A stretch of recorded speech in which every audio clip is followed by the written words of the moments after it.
kita akan sharing tentang bagaimana cara mempersiapkan pernikahan. Tadi ya udah sempat di-mention sebenarnya kita siap atau ingin menikah.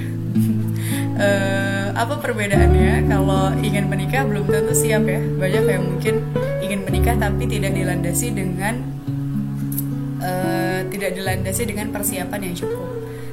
Tidak dilandasi dengan ilmu ya atau amal dan seterusnya. Tapi kalau siap menikah, insya Allah itu sudah belajar, kemudian sudah berikhtiar, sudah berdoa dan seterusnya. Nah hari ini insya Allah kita akan sama-sama belajar ya bagaimana sih sebenarnya cara mempersiapkan pernikahan. Oke, pertama adalah apa sih pentingnya ilmu pranikah? Gitu, kenapa sih kita harus belajar dulu gitu sebelum kita melanjutkan ke jenjang pernikahan? Gitu, pertama ini sih harus tahu dulu, harus mengobati mana ekspektasi, mana realita. Kadang ini yang suka menjadi masalah bagi anak-anak muda. Jadi ada namanya masalah psikologi Cinderella Complex Syndrome. Ini yang karena efek atau terpaan media yang sangat besar yang selama ini kita konsumsi, maka banyak yang akhirnya tidak mengetahui realita dalam kehidupan rumah tangga itu seperti apa. Gitu. Jadi Cinderella Complex Syndrome itu adalah sebuah masalah dalam psikologi yang membuat orang-orang menganggap bahwa pernikahan adalah goals dari seluruh hidupnya. Jadi dia menganggap pokoknya kalau udah nikah nanti akan happily ever after kayak Cinderella ya, akan menjadi seorang ratu, kemudian akan mendapatkan kehidupan yang romantis, akan terjamin finansialnya, pokoknya semua yang indah-indah ya, happily ever after. Gitu. Apalagi misalnya buat teman-teman yang suka mengkonsumsi hal-hal yang yang sifatnya romance, kayak drama Korea atau film-film Hollywood atau apapun lah ya, yang akhirnya sangat mengagung-agungkan kisah percintaan dua orang manusia. Gitu, bukannya bukannya tidak boleh ya mencintai, itu insya Allah boleh, tapi kalau akhirnya mengubah persepsi kita tentang pernikahan itu yang salah gitu. Jadi kalau hari ini masih ada yang menganggap nanti kalau sudah menikah enak ya, kemana-mana ada yang nganterin, ada yang suka ngasih bunga, ngasih coklat dan hal-hal yang manis-manis seperti itu gitu ya.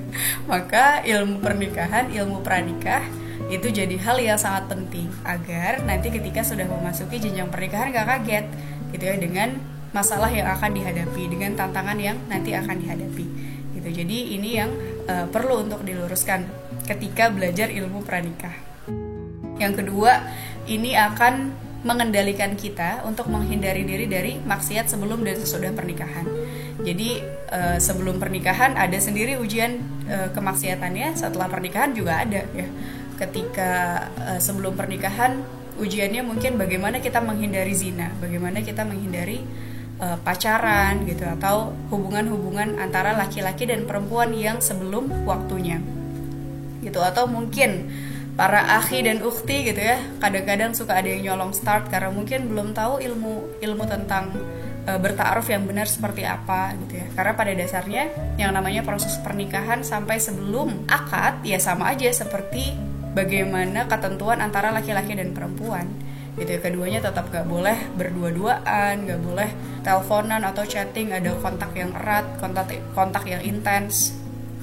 Atau misalnya ta'aruf tapi tidak ada yang mendampingi ya, ta'aruf berdua aja tuh, tuker-tukeran proposal, ngobrol berdua ya, akhirnya jadi sama-sama aja seperti pacaran gitu. Nah ilmu pranikah ini akhirnya membuat kita tahu ada batas-batas yang memang harus kita patuhi antara laki-laki dan perempuan ketika ingin melangsungkan pernikahan gitu ya. Insya Allah tujuannya adalah untuk kebaikan antara perempuan dan laki-lakinya sendiri gitu. Berapa banyak misalnya perempuan yang jadi korban ta'aruf yang gak bener, akhirnya jadi di PHP-in gitu, atau ada hak-haknya yang tidak terjaga gitu ya. Dan kita tahu deh di hadis riwayat Bukhari, Rasulullah bersabda, tidak ada fitnah yang aku tinggalkan setelahku yang lebih berbahaya bagi laki-laki daripada fitnah wanita. Jadi kita itu teman-teman nih, para perempuan yang ada di sini harus menyadari bahwa dirinya adalah fitnah terbesar buat laki-laki ya, godaan yang sangat besar. Maka penting buat kita sebagai perempuan tahu bagaimana cara bersikap gitu, karena udah tahu nih kita adalah godaan terbesar laki-laki, ya jangan sampai ketika ada yang memicu atau misalnya sudah ada kecenderungan pada seseorang justru melanggar batas-batas tersebut gitu ya. Apakah ada yang chattingan, ada yang teleponan, apapun itu ya, baik offline maupun online, semuanya sama-sama dalam bentuk berkholwat gitu ya, berdua-duaan, maka itu yang harus kita hindari. Sama nanti sesudah pernikahan juga ada ujian-ujiannya lagi ya. Berapa banyak misalnya kasus-kasus pernikahan yang salah satu diantaranya selingkuh, atau misalnya yang sering kita dengar ada pelakor. Hal-hal kayak gitu tetap bisa terjadi. Yang namanya perzinahan gitu, yang namanya pelanggaran-pelanggaran kemaksiatan kepada Allah itu akan tetap ada. Maka ilmu adalah salah satu cara untuk kita membentengi dari hal tersebut. Ya, ada juga di Quran Surat Ali Imran ayat 14. Dijadikan terasa indah dalam pandangan manusia cinta terhadap apa yang diinginkan, berupa perempuan-perempuan, anak-anak, harta benda yang bertumpuk dalam bentuk emas dan perak, kuda pilihan, hewan ternak, dan sawah ladang. Itulah kesenangan hidup di dunia, dan di sisi Allah lah tempat kembali yang baik. Gitu. Jadi salah satu kerjaannya setan juga memang membuat terasa indah perempuan, anak-anak, harta benda, dan sebagainya. Jadi kadang-kadang bukan kadang-kadang ya, seringkali setan itu kerjaannya ketika belum menikah ya, ketika ikatannya belum halal, dijadikan kayaknya tuh cantik, ganteng, bener-bener yang harus dijaga dan dikejar-kejar. Tapi ketika sudah menikah, setan akan berusaha memisahkan antara keduanya, dibuat tiba-tiba kelihatan jadi banyak kekurangannya gitu ya, kekurangannya jadi menutupi semua kelebihannya. Hal-hal yang seperti itu adalah realitanya ya, setan itu bekerja, dan harus kita imani setan dan iblis yang menggoda kita di sekeliling kita gitu. Dan tentang harta, berapa banyak rumah tangga yang akhirnya bercerai atau hancur karena harta, atau berapa banyak istrinya yang meminta suaminya agar melakukan hal-hal yang curang, misalnya kayak korupsi atau mengambil harta-harta yang haram biar bisa punya gaya hidup tertentu. Hal-hal kayak gitulah ya, fitnah-fitnah dunia. Terus ini juga pentingnya adalah kita harus bisa membangun rumah tangga yang islami, karena membangun rumah tangga yang islami akan membangun masyarakat yang islami. Ya, insya Allah kita sama-sama pengen jadi sebaik-baik manusia yang paling bermanfaat. Rumah tangga islami itu ibaratnya dia seperti lampu ya, dia akan menyebarkan cahaya di sekelilingnya. Dia tidak hanya bercahaya di dalam keluarganya aja gitu ya, nggak hanya punya istri dan suami yang soleha, kemudian anak-anak yang soleh, anak-anak yang melahirkan generasi Qurani, generasi Madani, enggak, tapi dia akan mengubah sekelilingnya juga gitu. Jadi dia akan menciptakan banyak kebaikan, banyak kerja-kerja dakwah gitu, hal-hal yang baik yang akan tersebar di sekelilingnya dari rumah tangga tersebut. Nah, ini adalah salah satu pentingnya kenapa para mukmin ini, para soleh dan solehah ini harus membangun rumah tangga yang islami gitu, karena ada aspek yang pengen kita kejar yang lebih besar lagi gitu. Kita pengen bisa membumikan Al-Quran seluas mungkin, sedalam mungkin, dan itu salah satu caranya membutuhkan rumah tangga yang islami itu. Jadi penting kita mengetahui bagaimana caranya sih menjaga keharmonisan rumah tangga, gimana caranya menjaga ketahanan rumah tangga, gimana caranya kita selalu menghidupkan ruh Al-Quran dalam keluarga. Karena kalau rumah tangganya aja bermasalah ya, rumah tangganya aja goyang nih, sering berantem, banyak konflik, gimana dia mau menanamkan nilai-nilai Islam kepada masyarakat gitu. Ini yang akan menjadi visi kita ya, insya Allah sama-sama ketika membangun rumah tangga islami gitu. Makanya ada anggapan waktu aku dengerin kajiannya Ustadz Budi Ashari, salah satu problem anak-anak muda sekarang adalah boros dalam usia. Jadi kalau dulu ya sahabat Rasulullah atau para pemuda-pemuda muslim dahulu menikah itu di usia yang sangat muda, tapi memang karena sudah matang ya, di usia 15 tahun, di usia 17 tahun itu sudah menikah dengan kesiapan mental yang baik, kemudian melahirkan anak-anak yang soleh, udah siap memikul beban-beban dakwah ya. Dulu misalnya Usama bin Zaid umur 18 tahun udah bisa menjadi panglima membebaskan Syam gitu ya. Zubair bin Awam di umur 15 tahun udah bisa membela Rasulullah dan lain-lain gitu. Sedangkan kita ya misalnya di umur 20 tahun, di umur 23 tahun masih aja belum siap nikah. Kalau ditawarin aduh belum siap, masih mau ini dulu, masih mau itu dulu dan lain sebagainya ya. Aku juga termasuk yang seperti itu, yang termasuk yang nanti dulu deh nikahnya dan seterusnya ya, karena sekali lagi kurangnya ilmu. Makanya teman-teman, aku sarankan belajar sebanyak-banyaknya tentang ilmu pernikahan mulai dari sekarang. Siap ataupun belum siap, belajar aja dulu, gak apa-apa. Ilmu insya Allah yang akan memantaskan kita gitu. Nah, ini ada sedikit fakta bahwa perceraian pada 2020 ini persentasinya naik ya, 6,4%. Dari 72 juta rumah tangga, ada sekitar 4,7 juta pasangan yang bercerai.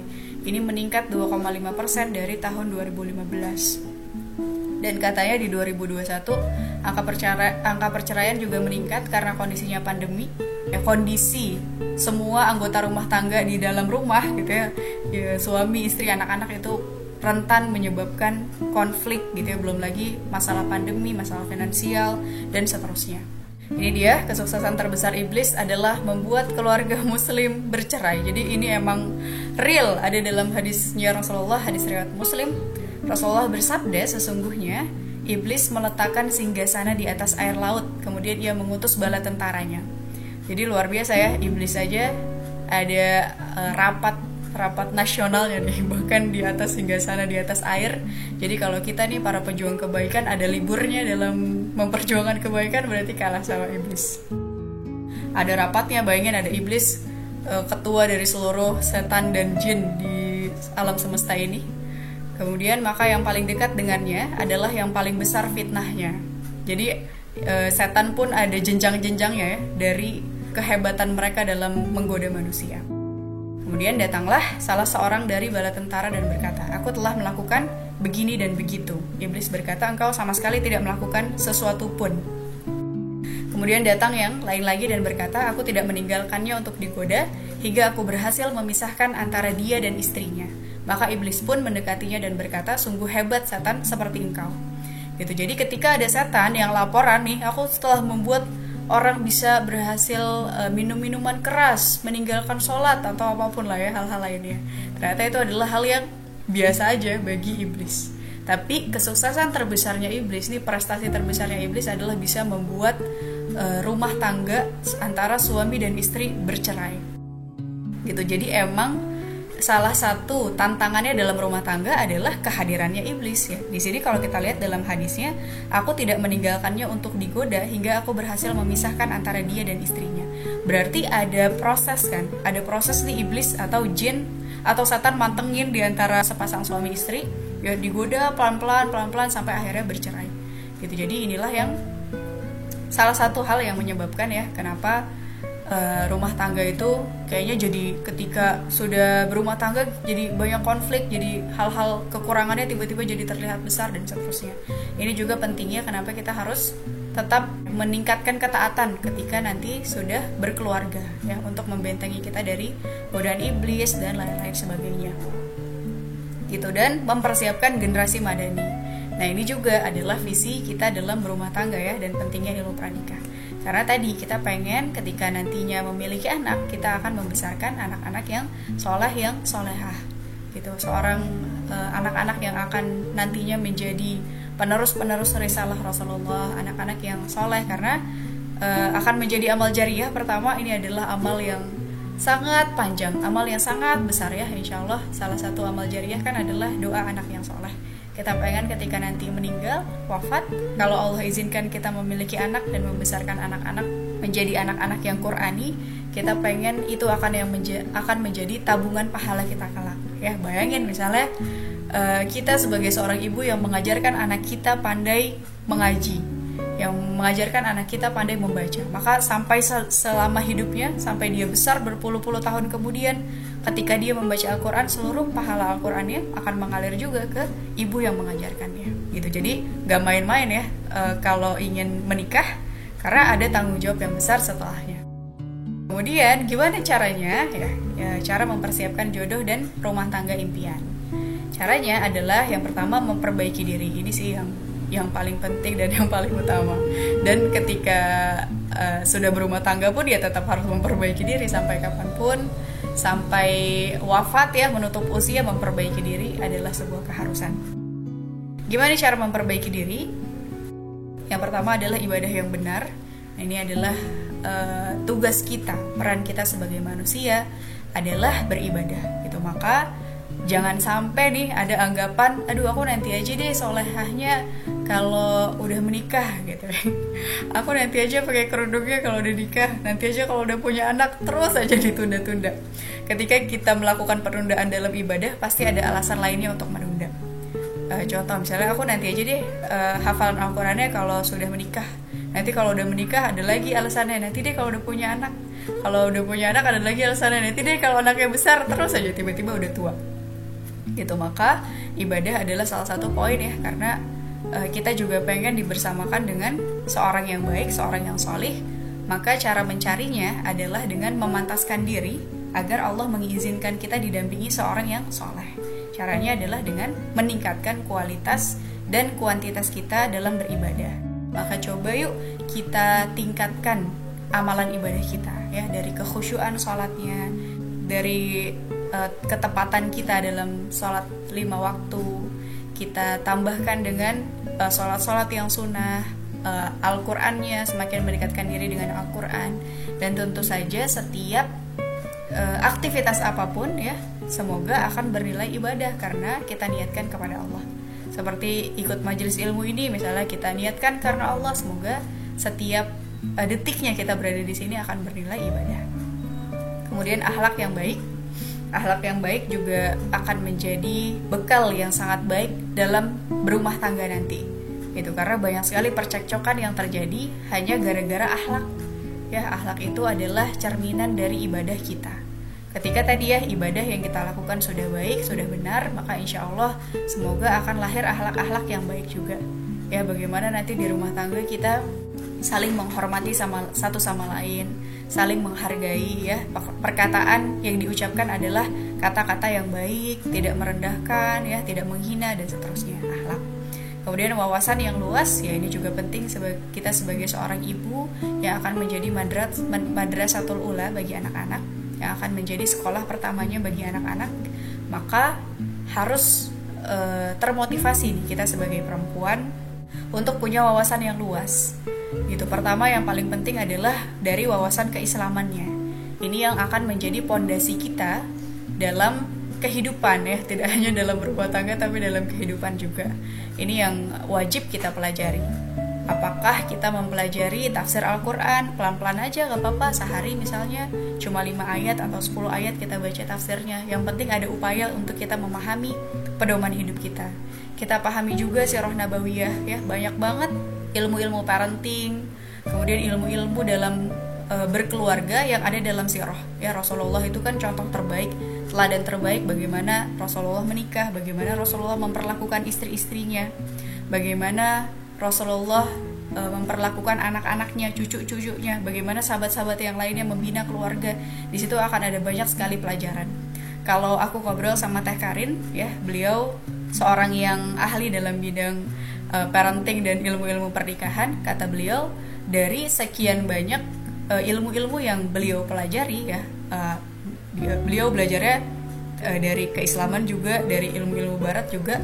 Katanya yang paling baik adalah ilmu-ilmu parenting yang ada dalam Al-Quran dan dalam sirah, yang paling komprehensif, yang paling akhirnya sesuai dengan perkembangan zaman. Itu makanya perlu nih wawasan yang luas. Itu kita paham pondasi-pondasi keislaman.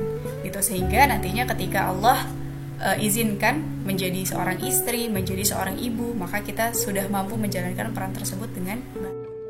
Kemudian jasmani yang sehat, nah ini juga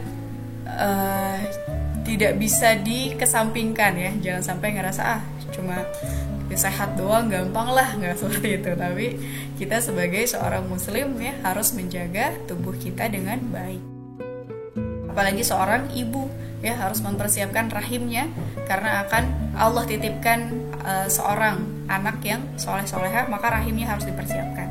Bagaimana kita makan ya, bagaimana cara kita memilih makanan, bagaimana kita menjaga fisiknya, misalnya dengan berolahraga atau dengan punya pola tidur yang baik dan seterusnya. Itu kemudian disiplin dan teratur dalam urusan. Ini juga ya pelan-pelan kita perbaiki. Bagaimana cara kita memanajemen waktu dalam sehari, gitu ya. Bagaimana kita mengatur urusan-urusan kita.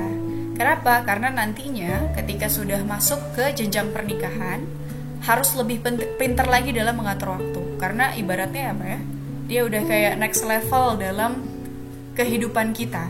Yang biasanya kita cuma ngurusin diri sendiri, sekarang ada lagi yang diurusin, apakah suami kita atau nanti kalau udah punya anak. Gitu, maka mengatur waktunya, disiplinnya harus lebih tinggi lagi. Kalau pengen kita bisa menjalankan peran di banyak hal gitu ya. Perannya perempuan kan sebagai anak, sebagai seorang istri, sebagai seorang ibu, dan sebagai cahaya di masyarakat. Kalau kita pengen bisa menjalankan keempat peran ini dengan baik, maka harus bagus disiplin waktunya gitu. Jangan sampai ada anggapan kayaknya enak deh nanti kalau nikah bisa diingetin sholatnya, bisa diingetin ngajinya, bisa dibangunin sholat malamnya. Nah, belum tentu nanti akan seperti itu gitu. Karenanya dari sekarang kita menyiapkan diri untuk disiplin dan teratur dalam urusan. Kemudian, nah ini yang paling penting, mempersiapkan ilmu ya, ilmu sebelum amal.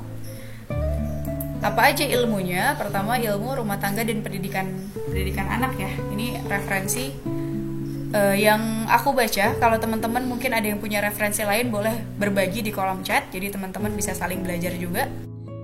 Ada bukunya Salim Afillah, Barakallahu Laka, Bahagia Merayakan Cinta, Tatanan Berkeluarga dalam Islam, Lembaga Kajian Ketahanan Keluarga Indonesia, Kebebasan Wanita, Abdul Halim Abu Syukoh. Ini ada 6 jilid. Kalau yang bab soal pernikahan ada di jilid ke-6, tapi akan tetap bagus kalau kita baca dari 1 sampai 6. Wonderful Love, bagaimana kesejiwaan pasangan suami istri, Cahaya Dita Karyawan. Boleh ditambah dengan ilmu-ilmu tentang psikologi komunikasi antara laki-laki dan perempuan, antara suami dan istri, sehingga kita bisa lebih paham laki-laki tuh kalau ngomong gimana, kalau mereka lagi ada masalah seperti apa, dan seterusnya. Menembus Badai Rumah Tangga dengan Cahaya Al-Quran, Abdul Aziz Abdul Rauf. Prophetic Parenting, Cara Nabi Mendidik Anak, Dr. Muhammad Nur Abdul Hafiz Suwaid. Atau dari akun YouTube udah banyak banget sih. Dari akun YouTube-nya Bendri Jaisyur Rahman, atau akun YouTube-nya para penulis buku ini, silahkan dikepoin. Ada banyak banget ilmu-ilmu yang bisa kita pelajari. Atau teman-teman mau ikut webinar pranikah juga insya Allah banyak. Jadi ilmu-ilmu sekarang mah insya Allah udah gampang banget kita dapatkan, tinggal kita mau atau enggak mempelajarinya gitu ya. Sekali lagi, udah siap ataupun belum siap, rencananya 1 tahun lagi, 2 tahun atau 5 tahun lagi, tapi kalau belajar harus dari sekarang gitu. Kemudian ilmu tentang gizi dan persiapan kehamilan ini juga penting, karena makin lama dipersiapkan itu insya Allah makin bagus. Jadi jangan sampai mempersiapkan ilmu gizinya cuma 3 bulan sebelum pernikahan gitu ya. Kalau misalnya dari tahun-tahun sebelumnya memang sudah punya gaya hidup yang baik, itu akan semakin bagus. Kalau aku belajarnya dari Mamiklopedia, ada banyak banget sih sebenarnya. Ini ada macam-macam, ada yang dari 1000 hari pertama, ada yang tentang MPASI, ada yang tentang bagaimana membesarkan balita, dan seterusnya. Terus kalau di YouTube, Dr. Tan, ini dokter ya, bukan dokter, dia seorang ahli gizi. Atau aku juga suka lihat YouTube-nya Adera ya, bagaimana makanan dan gizi itu dan kinerja tubuh kita, sehingga tuh kita paham apa yang kita makan dan dampaknya terhadap tubuh kita seperti apa. Ini akan sangat penting ketika nantinya kita mempersiapkan kehamilan. Kemudian ilmu tentang mengatur keuangan rumah tangga juga penting. Webinar insya Allah udah banyak. Atau bukunya Teh Patra, Keluarga Muslim Cerdas Finansial, juga bisa kita jadikan pelajaran ya. Kalau teman-teman punya referensi lain silahkan tulis di chat ya. Kemudian, nah ini dia, benarkah jodoh selalu cerminan dari diri kita? Ini salah satu mungkin pertanyaan besar, karena kita tahu ya, kalau di dalam Al-Quran Allah berfirman, sesungguhnya perempuan yang baik untuk laki-laki yang baik, dan laki-laki yang baik untuk perempuan yang baik.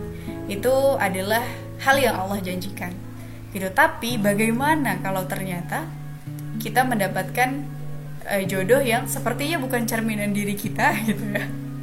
Ini yang harus kita pahami adalah kita yang berkeinginan, Allah yang menentukan. Sekali lagi, kita hanya manusia, dan setiap kehidupan kita adalah ujian. Maka kita harus bisa menjalani sebaik mungkin apa yang Allah tetapkan pada kita, apa yang Allah takdirkan pada kita. Yang harus kita pahami, yang Allah takdirkan sama kita, apapun itu pasti baik. Apakah kita melaluinya dengan kesedihan, dengan ketakutan, atau dengan kebahagiaan, itu semuanya adalah ujian yang insya Allah baik dan harus kita lalui dengan ketaatan. Di Al-Baqarah ayat 216 Allah berfirman, boleh jadi kamu membenci sesuatu padahal ia amat baik bagimu, dan boleh jadi pula kamu menyukai sesuatu padahal ia amat buruk bagimu. Allah mengetahui sedang kamu tidak mengetahui. Ya, ini bagaimana cara kita menjalani takdir. Ketika ada hal-hal yang tidak menyenangkan bagi kita atau yang tidak kita sukai, itu ya boleh jadi itu adalah hal yang baik buat kita. Maka yang harus kita jalani adalah dengan penuh kesabaran. Insya Allah semuanya baik. Nah, kalau kita lihat model jodoh dalam Al-Quran dan Sirah, memang ada special case yang akhirnya membuat jodoh itu tidak sesuai dengan cerminan diri kita. Jadi jawabannya mungkin aja gitu, atau sangat mungkin misalnya ketika menikah ya, insya Allah kan kita ikhtiarnya mencari jodoh terbaik, mencari pasangan yang solih solihah. Itu bisa aja dalam perjalanan tiba-tiba ada salah satunya yang drop gitu, misalnya imannya tiba-tiba melakukan kemaksiatan, atau tiba-tiba selingkuh, atau tiba-tiba ada macam-macam lah ya, ujian dalam rumah tangga. Hal itu sangat mungkin terjadi. Makanya penting untuk kita selalu berdoa, Rabbana hablana min azwajina wa dzurriyyatina qurrata a'yun waj'alna lil muttaqina imama. Doa meminta agar pasangan dan anak-anak kita selalu menjadi orang-orang yang soleh, orang-orang yang dekat kepada Allah ya, orang-orang yang selalu menyenangkan mata kita, dan kita minta agar kita mampu menjadi pemimpin bagi orang-orang yang bertakwa. Gitu. Kenapa? Karena sangat mungkin yang namanya manusia tuh belok. Gitu. Mau kita udah usaha segimanapun juga saat memilih jodoh, tapi kalau di tengah jalan ada salah satunya yang bermaksiat kepada Allah, ya sangat mungkin akhirnya jadi ada perbedaan kualitas ketakwaan antara suami dan istri. Itu banyak banget kasusnya terjadi. Gitu. Dan memang dalam Al-Quran juga dicontohkan rumah tangga yang special case. Gitu. Misalnya keluarganya Nabi Nuh, wah luar biasa, keluarga Nabi Nuh, seorang nabi, seorang rasul yang berdakwah selama ribuan tahun, tapi ternyata keluarganya pun tidak bisa ikut terdakwahi. Kalau mungkin dalam kacamata orang-orang tuh, gimana sih ini Nabi Nuh, bisa gak sih dia berdakwah, dan seterusnya ya, meremehkan. Tapi Allah itu sangat menghargai proses. Gitu ya, tahu bahwa Nabi Nuh itu berdakwahnya udah sangat luar biasa. Keteguhan hatinya untuk selalu mendakwahi anak-anaknya, bahkan sampai akhir dari perjalanan ketika sudah ada gelombang yang tinggi yang besar, Nabi Nuh sudah di atas kapal, masih juga untuk mengajak anaknya naik ke dalam kapal. Tapi ternyata gak bisa gitu, berlainan ketakwaan di antara keduanya. Atau keluarganya Nabi Lut ya juga beda-beda, istrinya kemana ya, suaminya kemana, dan seterusnya. Atau ada juga istrinya Fir'aun, Asiyah, bahkan dinobatkan sebagai seorang wanita terbaik sepanjang zaman. Tapi suaminya gimana? Suaminya adalah orang yang paling durhaka, dan bahkan dijadikan contoh pelajaran akan kedurhakaan ya, seorang Fir'aun yang bahkan mengaku Tuhan. Gitu. Atau ada Maryam binti Imran yang memang ditakdirkan untuk tidak menikah, tapi memiliki anak ya, Masya Allah, karena kesucian, dan beliau juga salah satu wanita terbaik sepanjang zaman karena selalu beribadah, karena sujudnya lama, karena berdiri dalam sholatnya lama, selalu membaktikan dirinya dalam mihrab Masjid Al-Aqsa. Gitu. Atau ada juga banyak contoh jodoh-jodoh yang ideal. Nah, ini seperti di Ar-Rum ayat 21 ya, tentang antara suami dan istri. Contohnya ada banyak banget di sirah istri-istri Rasulullah. Itu kalau dipelajari, istri-istrinya Rasulullah semuanya bisa jadi pelajaran buat kita sebagai seorang istri dalam membina keluarga. Atau ada juga contoh seperti Ummu Sulaim dan Abu Thalhah yang maharnya adalah keislaman Abu Thalhah. Maka berarti logikanya di sini istrinya yang akhirnya membimbing suaminya. Itu karena dia baru berislam ya. Tapi akhirnya kedua orang ini mampu menjadi seorang sahabat dan sahabiah Rasulullah yang luar biasa ya. Abu Thalhah itu jadi bukan panglima ya, orang yang luar biasa di perang Uhud, yang akhirnya menjadi tamengnya Rasulullah, bahkan diberi gelar sebagai seorang syuhada yang berjalan di muka bumi. Gitu. Atau ada contoh lagi Julaibib dan istrinya ya, Julaibib yang waktu itu dikenal seorang yang tidak tampan, kemudian yang susah banget dapat jodoh karena fisiknya. tapi karena dinikahkan sama Rasulullah, akhirnya calonnya ini, istrinya akhirnya bersedia. Kemudian saat malam pertamanya kita tahu ya, ada panggilan jihad, Julaibib langsung berangkat, kemudian syahid di sana dan dimandikan oleh para bidadari. Gitu. Jadi kasus-kasus ketika jodoh bukan cerminan diri kita itu ada banyak. Tapi yang terpenting balik lagi adalah diri kita sendiri. Karena sebenarnya hidup itu sendiri-sendiri pada akhirnya. Ya, ketika nanti kita sudah cabut nyawanya, sudah di alam kubur atau sudah di padang mahsyar, hari penghisapan, semuanya akhirnya kembali ke diri kita pribadi masing-masing.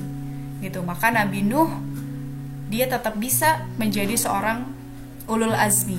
Nabi Lut tetap bisa menjadi seorang hamba kesayangannya Allah walaupun keluarganya bagaimanapun juga. Asia, istrinya Fir'aun, tetap bisa mendapatkan surga, ya, dijanjikan, dan dia melihat langsung istana surga di akhir hidupnya. Maryam, walaupun dia jomblo sampai akhir hidupnya, tetap bisa jadi seorang wanita yang mulia, tetap bisa punya kualitas yang luar biasa, bahkan membesarkan dan mendukung dakwahnya Nabi Isa. Gitu. Istri-istrinya Rasulullah dan Rasulullah sendiri tetap bisa menjadi hamba-hamba kesayangan Allah, ya. Semuanya tetap bisa, mau apapun dan bagaimanapun nanti jodoh kita, mau seperti apapun kondisi keluarga kita, semuanya akan kembali kepada diri kita masing-masing.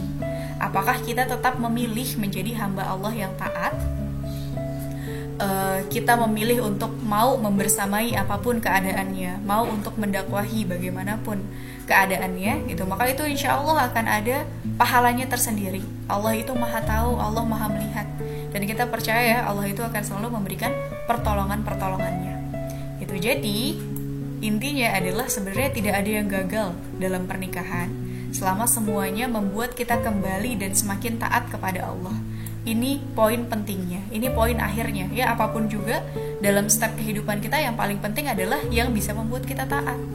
Gitu. Percuma misalnya ada orang yang kehidupan rumah tangganya harmonis, romantis gitu ya, istri sama suaminya, anak-anaknya sehat-sehat, cantik, ganteng-ganteng, rumahnya besar, tapi itu semua melalaikan mereka dari Allah. Gitu. Yang tadinya sholat 5 waktu jadi sholatnya ditinggal-tinggal. Itu yang tadinya hartanya bersih jadi kemasukan harta yang riba. Itu akhirnya yang disebut keluarga yang gagal karena akhirnya menjauhkan dia dari Allah. Gitu. Jadi ini patokan kita dalam berumah tangga nantinya adalah yang bisa membuahkan ketaatan antara suami dan istri. Gitu teman-teman. Nah, yang terakhir adalah ketika aku gagal menemukan jodoh. Gimana nih ketika hari ini misalnya ada yang sudah berusaha bertahun-tahun tapi belum menemukan jodohnya, atau ada yang umurnya sudah menginjak kepala 3 atau bahkan kepala 4 tapi belum juga menemukan jodohnya gitu, atau misalnya sudah menikah tapi kemudian harus menghadapi perceraian. Hal-hal yang seperti itu sangat mungkin terjadi dalam kehidupannya manusia, ya. Sekali lagi tadi, yang namanya setiap kehidupan adalah ujian. Maka ketika gagal menemukan jodoh, belum bisa memiliki pasangan, belum bisa memiliki suami dan istri, maka itu ujian. Yang sudah menikah itu pun ujian. Yang sudah punya anak itu ujian, yang belum punya anak itu juga ujian. Gitu. Setiap orang gitu pasti memiliki ujiannya. Ada yang mungkin sudah menikah tapi diuji dengan kondisi finansial. Gitu. Ada yang belum menikah tapi tadi diuji dengan kondisinya yang masih sendiri. Itu gimana caranya ketika kita gagal dalam berjodoh? Yang pertama, sabar dan syukur menghadapi ujian. Jangan sampai jangan sampai menjadikan ketika kita ngerasa gagal dalam menemukan jodoh, kemudian kita ngerasa, oh aku bukan perempuan yang baik, oh aku bukan perempuan yang pantas untuk mendapatkan seorang pasangan. Sama sekali nggak kayak gitu. Gitu ya. Ketika kita selalu memperbaiki diri, mempersiapkan diri sebaik mungkin, kegagalan dalam pernikahan atau kegagalan tadi dalam mencari jodoh itu bukan berarti kualitas kita yang gak bagus gitu, atau bukan berarti kita yang gak pantas dimiliki sama siapapun gitu ya, sambil galau di bawah shower, gak kayak gitu juga gitu. Tapi percayalah, ini adalah cara Allah untuk membuat kita jadi pribadi yang lebih baik gitu. Hadapilah dengan sabar dan syukur. Yang pertama, selalu husnuzon kepada Allah, selalu berprasangka baik. Ini adalah hal yang paling pertama dan utama ketika kita menemukan ujian apapun dalam kehidupan. maka husnuzon gitu. Walaupun husnuzon kepada Allah tuh dalam ujian yang berat adalah sesuatu hal yang sulit ya. Kita misalnya kehilangan anggota keluarga kita karena meninggal atau apapun, tapi kita diminta tetap husnuzon sama Allah. Misalnya kita mendapatkan perlakuan buruk dari seseorang, kita tetap diminta berhusnuzon sama Allah. Ini salah satu ujian atau kewajiban seorang manusia yang berat. Karena susah husnuzon dalam sebuah ujian ketika kita nggak tahu sebenarnya hikmahnya tuh apa. Gitu ya. Bahkan seorang Nabi Musa yang Masya Allah udah teruji kesabarannya karena mendakwahi Fir'aun, itu masih susah untuk berhusnuzon ketika mengikuti atau belajar dan berilmu dari seorang Nabi Khidir, ya nggak? Ketika bertemu Nabi Khidir tuh nggak sabar gitu loh, kenapa kok dibunuh, kenapa kapalnya kok dihancurin, gitu, kenapa rumahnya kok dibenerin, padahal seluruh penduduk di rumah itu berlaku buruk kepada Nabi Khidir. Gitu, kenapa? Karena memang tidak tersingkap hari ini tirai-tirainya.